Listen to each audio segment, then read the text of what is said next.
this video, I'm going to show you how to add emojis in Excel. So this is what we're going to do. For values, we have data here for sales reps, and these are the different scores that they have. For values less than 50K, we want a cross.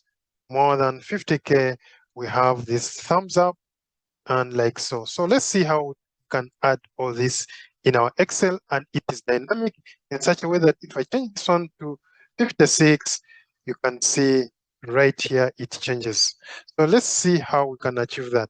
So what we do is type our if formula, and we say if the value in that cell D2 is greater than 50K, comma, what do we want to do? In quotes.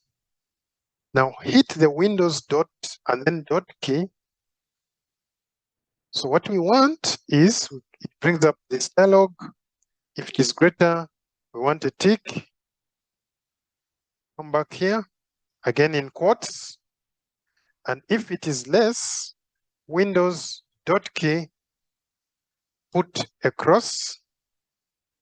And of course, there are other options you can choose from here. You can choose smiling faces.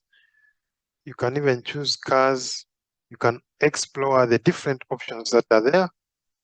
So when we are done, we close our bracket there and say enter.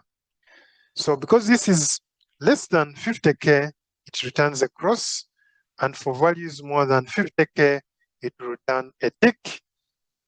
Then we can copy down our formula as so. So this is very dynamic. For example, if this is 20,000, a cross appears. If I make this one 50 or 65,000, a tick appears. So it's very dynamic and it changes based on the amount. Hope this has been helpful.